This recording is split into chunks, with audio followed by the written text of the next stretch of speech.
नमस्कार मंडळी, welcome back to our channel.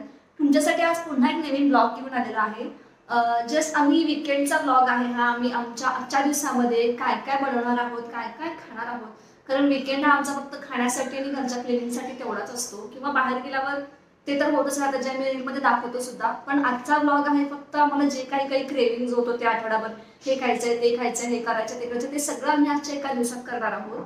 आणि सगळ्यात पहिला आम्ही करणार आहोत आईस्क्रीम, आणि त्यानंतर करणार आहोत पावभाजी।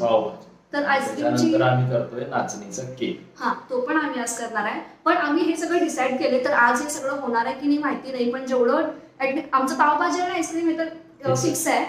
फक्त केक आम्ही ऑप्शनल ठेवलाय, जो बनवून झाला तर आम्ही खाऊच, म्हणजे त्यात काय वादच नाही। तर सगळ्यात पहिला आम्ही आईस्क्रीमची तयारी करून ठेवलेली आहे, आणि पावभाजीची पण तयारी थोडीफार झाली। आम्ही सकाळपासून म्हणत होतो की ब्लॉग चालू करायचा, पण सकाळ म्हणता आता दुपार झाल्याने आता मी ब्लॉग सुरुवात करतोय। तर आता इथून पुढे आम्ही जे काही खाणार आहे, जे काही बनवणार आहे, ते तुमच्यासोबत आम्ही शेअर करणार आहे। चला मग आधी बनवूया पावभाजी, नाही आधी बनवूया आपण आईस्क्रीम, आणि मग बनवूया पावभाजी। चला। ओके, तर आईस्क्रीमसाठी मी याच्यामध्ये काजू घातलेले आहेत। मी ऑलरेडी सगळं मिक्स केलं आहे। हे काजू आहेत, हे काजू आहेत, दिसत असतील तुम्हाला। त्याच्यानंतर बदाम घातले, हां इथे बदाम आहेत, आणि मखाना घातलेला आहे। आणि हे माझ्याकडे मेजरिंग कप आहे, तर या कपच्या मेजरमेंटने मी 1/4 कप, हा 1/4 कप आहे, तर हा 1/4 कप भरून मी हे घातलेला आहे, ओट्स घातलेला आहे। त्याच्यानंतर याच्यामध्ये मखाना पण घातले। आणि जेवढं तुम्हाला स्वीट हवं आहे, म्हणजे जर तुम्हाला जास्त स्वीट आवडत असेल तर तुम्ही जास्त खजूर घालू शकता। स्वीटच्या हिशोबाने तुम्ही ह्याच्यामध्ये खजूर ऍड करायचा आहे। आणि आता हे सगळं मी ह्याच्यामध्ये थोडंसं दूध घालणार आहे, आणि हे सगळं सोक करून घेणार आहे ½ एन आवरसाठी। ओके, तर मी दूध ऍड केलंय ह्याच्यामध्ये, आणि आता हे सगळं मी छान सोक करून घेणार आहे।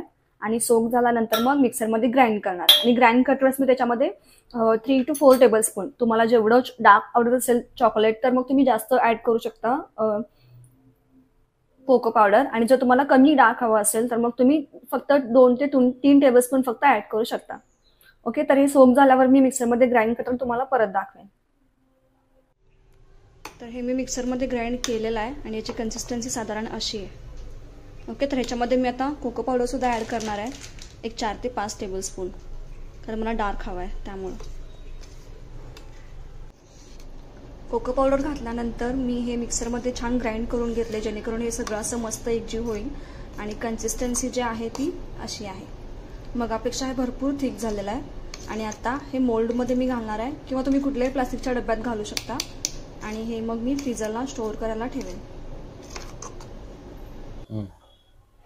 सगळं मिक्सरमध्ये ग्राइंड केल्यानंतर मी हे डब्यामध्ये असं घालून घेतलेलं आहे। आणि ह्याच्यामध्ये तुम्ही गार्निशिंगसाठी चॉप केलेले बदाम किंवा चॉप केलेलं चॉकलेट, डार्क चॉकलेट वगैरे पण घालू शकता, जेणेकरून टेस्ट अजून एनहान्स होईल। आता हे मी डब्यामध्ये घातलेलं आहे। ह्याच्यावरती क्लीन रॅप घालायचा आहे। क्लीन रॅप घातल्यामुळे काय होईल, बाहेरची एअर आतमध्ये जाणार नाही, आणि ते पूर्णपणे फ्रीजरमध्ये व्यवस्थित छान सेट होईल, आणि एकदम थिक, अगदी आईस्क्रीम सारखं सेम होईल। पण माझ्याकडे सध्या क्लीन रॅप नाहीये, आणि एका आईस्क्रीमसाठी मी ते पूर्ण ट्यूब नाही आणू शकत, म्हणून मग मी हॅक यूज करते। माझ्याकडे जी प्लास्टिकची पिशवी होती ती मी कट करून याच्यावरती ठेवते। हे वर्क होईल का नाही मला डाऊट आहे, पण तरी मी ट्रायल अँड एरर बेसिसवर हे यूज करते। आणि हे टाईट पॅक करून घ्यायचं, जेणेकरून बाहेरची एअर आतमध्ये जाणार नाही। ओके ओके, फ्रीजरमध्ये ठेवेन डीप फ्रीजला, आणि 8 ते 10 तास इज इनफ सेट होण्यासाठी व्यवस्थित। आईस्क्रीम मी आत्ताच बनवून फ्रीजमध्ये ठेवलेलं आहे सेट करायला। पावभाजीची पण ऑलमोस्ट सगळी तयारी झालेली आहे। इकडे कांदा चॉप केलाय, आणि पावभाजीसाठी गरम आहे, हे कसं दाखवू आता। पावभाजीसाठी इकडे घेताना इथे हे दाखव। पावभाजीसाठी मी ना बटाटे, फ्लावर आणि सिमला मिरची, आणि ह्याच्यात हे सगळं मी कुकरला लावलं होतं, आणि त्याच्यामध्ये मी बीट पण किसून घातलंय, दाखवते। हे पाणी रेड झाले बिकॉज ऑफ बीट, त्यामुळे त्याला थोडासा लालसर रंग येतो। हा, पावभाजीला छान कलर येण्यासाठी त्याच्यामध्ये बीट किसून घालायचं, एक हेल्दी फॅक्टर साठी पण आणि छान कलर येण्यासाठी पण। तर हे सगळं मी कुकरला लावलं होतं, आता हे छान शिजलंय, मी ह्याला छान मॅश करून घेते। आणि इकडे कांदा पण चिरलेला आहे, आलं लसणाची पेस्ट रेडी आहे, टोमॅटो पण चिरलेला आहे. हे सगळं मी आता छान फोडणी देईन. पावभाजीचा मसाला आणि बटर, ऑफकोर्स बटर शिवाय तर पावभाजी इनकम्प्लीटच आहे. चलो रेसिपीला सुरुवात करूया. कढईमध्ये मी टाकते तेल थोडंसं जास्त लागतं पावभाजीला. तेल गरम झाल्यावर त्याच्यामध्ये आपण राई आणि जिरं टाकणार आहे आणि मग कांदा त्याच्यामध्ये फ्राय करून घेणार आहे. मी ना तेलामध्ये थोडंसं बटर पण ऍड केले. मी बटर आता पण थोडं घालणार आहे आणि नंतर पावभाजी पूर्ण तयार झाल्यावर पण थोडंसं बटर घालणार आहे. तर आधी थोडंसंच बटर घातले, जास्त नाही.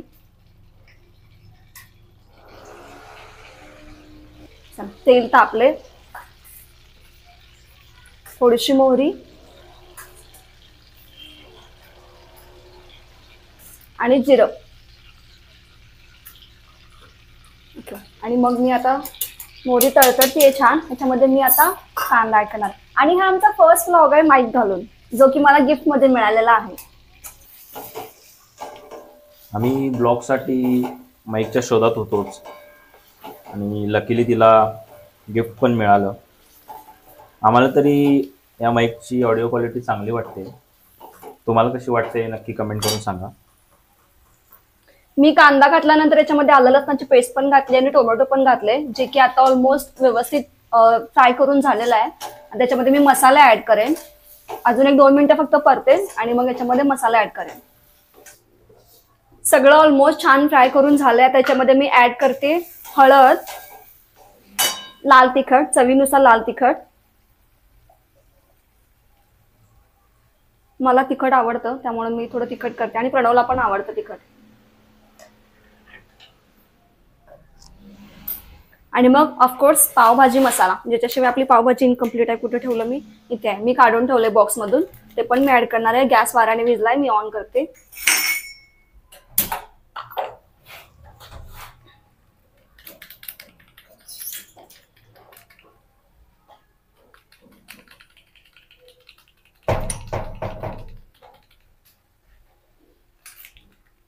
खूप सारा पावभाजी मसाला आणि आता हे सगळं आपण एकत्र मिक्स करणार आहे. Mix mix mix. आजचा दिवस आमचा फुल ऑफ कुकिंग असणार आहे. सकाळी आम्ही नाश्त्याला पोहे बनवले होते, जे प्रणवला खायचे होते. मला तर उपीट खायचं होतं, शेवयाचं, पण त्याच्यासाठी आम्ही बनवले पोहे. आणि आता आम्ही करतोय पावभाजी. आईस्क्रीम तर मी जस्ट फ्रीजमध्ये ठेवलं आणि अजून एक रेसिपी पेंडिंग आहे, जी आम्हाला बनवायची आहे, पण बघू आज टाइम मिळतो का नाही. आणि रात्री जेवणाला काहीतरी वेगळं असेलच, कारण आज संडे आहे. असं आमचा संडे घालून आम्ही जे आईस्क्रीम बनवलंय त्याची आम्ही रेसिपी ऍड करू. तुम्ही एकदा ट्राय करून बघा. आणि ते एक्सपेरिमेंटल होतं, ती रेसिपी माझी नाही आहे, तर मी पण फर्स्ट टाइमच करते. मी कसं झालं जेन्युइन तुम्हाला सांगेन, पण मला टेस्ट केल्यावर असं वाटलं की ते खरंच खूप छान झाले आणि ते थंड झाल्यावर अजून छान लागेल असं वाटतंय मला. मी सांगेन आणि या व्लॉग मध्येच मी सांगेल की ते आईस्क्रीम कसं बनलंय.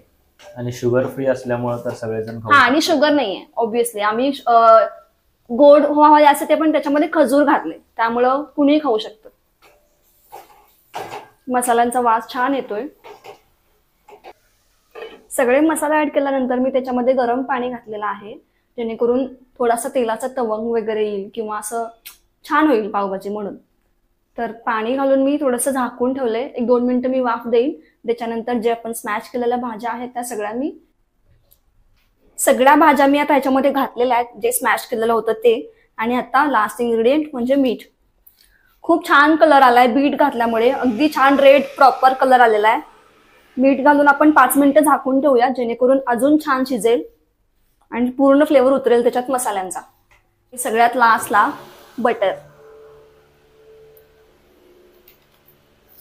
बटर ऍड केल्यावर जो वरती छान असा थर येतो ना, त्याच्यामुळे पावभाजी इतकी छान लागते. मस्त. अजून थोडा ऍड कर. जरा घालू. ओके. आणि मला पावभाजी चीज सोबत पण खूप आवडते. चीज घालून खाणार आहे मी. मिक्स करूया थोडं आणि झाकून ठेवूया. चीज आहे का आपल्याकडं? आहे, फ्रीज मध्ये आहे चीज. आहे. झाकून ठेवते आणि पूर्ण झाल्यानंतर मी तुम्हाला दाखवेनच की कशी दिसतेय. पावभाजी छान अशी शिजतीये. त्याला अजून कलर येईल पूर्णपणे शिजल्यावर. आणि आता प्रणव इकडे पाव भाजेल. वा, मस्त शिजते, स्मेल, सुगंध खूप छान येतोय. आता उर्मिलांचं काम झालेलं आहे. आता मी काय करू ते? पाव भाजून घे. आता मी पाव माझं भाजून झालंय घेतो. काम, आता तू पाव भाज. मी कांदा चिरून दिलेला आहे तिला. किती काम करतोय बघा माझा नवरा. आता मी कांदा याला चिरून बटर दिला, लावून. आता पाव भाजून देईल. मग आम्ही बटर दोघं कुठे जण ठेवलायस? इथे बटर समोर इथंच आहे. आहे. ओके. सकाळी मी छान असं ताक बनवलं होतं, ज्याचं मी आता मस्तपैकी लोणी काढेन. संडेचा दिवस असा माझा सगळ्या घरच्या एक्स्ट्रा कामांमध्ये जातो. संध्याकाळी परत बाजारात पण जायचंय, भाजी आणायची, नीट करायची, ठेवायची, ही सगळी कामं संध्याकाळी होतात. आणि हे लोणी काढल्यावर मी लगेच ताजं ताजं तूप पण बनवून घेईन. पाव भाजून झालेत. मी काय करू दे? काय नाही, आता आपण जेवायला बसूया. लोणी काढणार आणि मग हेच ताक प्यायला पण घेईन, कारण मला घरचं ताक आवडतं. मस्त असा लोण्याचा गोळा आलेला आहे आणि अजून आहे, हे थोडंच निघले, अजून आहे ह्याच्यात. ताजं ताजं लोणी पण मला खूप आवडतं, थालीपीठासोबत छान लागतं. ताटं घेऊया. हो, चला आता ताटं करतो आम्ही आणि मग तुम्हाला दाखवतो कशी झाली पावभाजी. ताट रेडी आहे, भूक पण लागली आहे, जेवतो आम्ही आता. मला दे, मला भूक खूप लागली, मी खाऊन घेतो. जा मग, बस जा. माझं पण ताट रेडी आहे, मी आता जेवणार आहे मी पण. दुपारी जेवण केल्यानंतर थोड्या वेळा मी रेस्ट केली आणि त्यानंतर आत्ताच मी एक रेसिपी बनवली आहे, एक पदार्थ बनवला आहे, ज्याबद्दल मी सांगत होते तुम्हाला दुपारी की मला एक रेसिपी बनवायची आहे म्हणून. तर ते म्हणजे नाचणीचा केक. खूप दिवसापासून मला ती रेसिपी ट्राय करायची होती आणि प्रत्येक विकेंडला ते पोस्टपोन व्हायचं काही ना काही कारणामुळे. पण मी आज डिसाईड केलं होतं काहीही करून मला तो केक ट्राय करायचा आहे. आणि जस्ट आत्ताच मी केक बेकिंगला ठेवला आहे, 20 मिनटं लागतील बेक व्हायला. आणि त्याची रेसिपी मी यूट्यूबवर नाही टाकणार आहे, मी रील बनवली आहे त्याची, तर तुम्ही ती रील नक्की बघा. आणि आता केक बेक होईल साधारण 15-20 मिनिटांमध्ये आणि मग केक बेक झाल्यावर दाखवते तुम्हाला कसा झालाय तो. केक बनवून रेडी झालाय आणि मी जस्ट आत्ता बघितलं बेक झालाय का. हे चाकू क्लीन निघाले म्हणजे केक बनवून रेडी आहे. मी हॅक केला होता पण तो पार्शल वर्क झालाय, पूर्ण वर्क झाला नाही. त्यांना दाखव जवळून जरा. तो असा म्हणजे थोडासा इकडे स्प्रेड झालाय कारण ते हेवी झाल्यामुळे बहुतेक ते इकडे आला असेल. पण ठीक आहे, मी ट्रायल बेसिससाठी केलं होतं आणि केकचा स्मेल खूप छान येतोय. मी थोड्या वेळानं टेस्ट पण करणार आहे, थोडंसं थंड होऊ दे मग मी त्याचे स्लायसेस कट करेन. तो टी टाइम केक असल्यामुळे मला असं हाफ ह्याच्यामध्ये बनवायचा होता, पण तरी टीन अवेलेबल नसल्यामुळे मी असं जुगाड केलं होतं. ते वर्क झालं थोडंफार, पूर्ण नाही. आता मी थोड्या वेळानं ते कट करून ते टेस्ट करून तुम्हाला टेस्ट सांगेन. टेस्ट इम्पॉर्टंट आहे. ओके.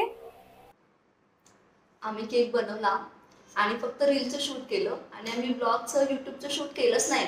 आणि आता केक ऑलमोस्ट निम्मा संपलाय आणि आता मला आठवलं की आम्ही शूटच नाही केले. त्यामुळे जेवढा राहिला तेवढा मी तुम्हाला कट करून दाखवते. असे असे कट केले ना स्लायसेस. केक इतका मस्त झालाय की त्या खाण्याच्या नादात आम्ही विसरलोच युट्यूबचा व्हिडिओ करायचा. हो, आवडला?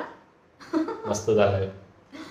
ह्याचा फ्लफीनेस बघा, एकदम फ्लफी झालाय,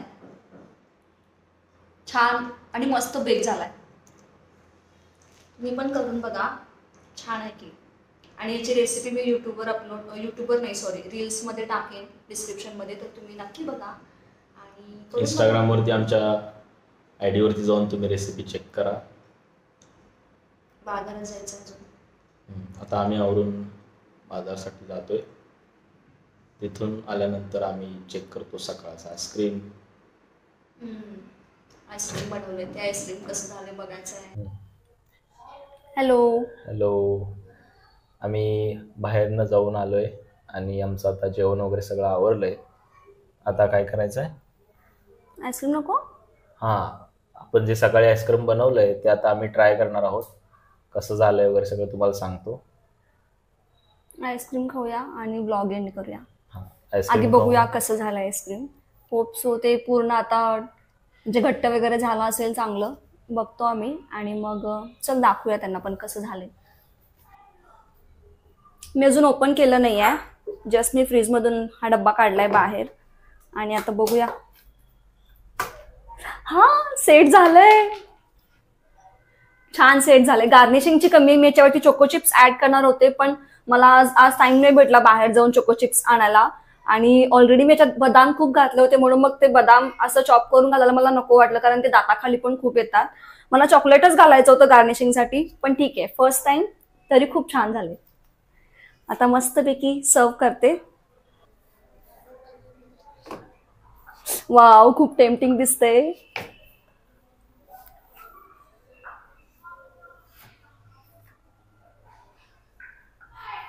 मी टेस्ट करून बघतो.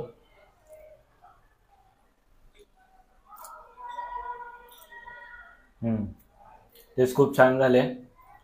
मी गोड खाऊ? पण छान खूप झालेला आहे.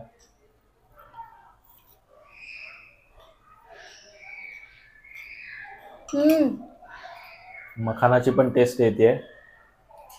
चॉकलेटचा फ्लेवर पण तेवढाच आहे. आता आम्ही हे आईस्क्रीम एन्जॉय करतोय आणि असं आम्ही संडेला चीट डे करत असतो. आम्ही सुद्धा डाएट फॉलो करतो, त्यामुळे संडेला आमचा प्रेफरन्स जास्त या गोष्टीसाठी असतो की बाहेरचं खाण्यापेक्षा घरीच काहीतरी असं बनवून खायचं. चीट डे पण होईल आणि बाहेरचं खाल्लं पण जाणार नाही, असा आमचा नेहमी प्रयत्न असतो. आणि मी तरी खूप स्ट्रिक्टली ही गोष्ट फॉलो करते की बाहेरचं कमीत कमी खाल्लं जाईल. आणि शुगर कमी. हा, आणि प्रणव शुगर सध्या अवॉइड करतोय, तो सध्या शुगर खात नाहीये आणि म्हणून स्पेशली मी त्याच्यासाठी शुगर फ्री आईस्क्रीम आणि शुगर फ्री केक सुद्धा बनवला होता आणि ते दोन्ही पण त्याला आवडलं. हो ना, छान झालं, मस्त झालं. हा. तुम्ही तर पण असं- एकदा ट्राय करून बघा. हा, रेसिपी मी दिलेली आहे ऑलरेडी, त्यामुळे तुम्ही पण एकदा ट्राय करून बघा आणि आवडलं तर कमेंट करून सांगा. चला, आता मी आजचा व्लॉग इथेच संपवतो. पुन्हा भेटू पुढच्या व्लॉग मध्ये. तोपर्यंत बाय. बाय.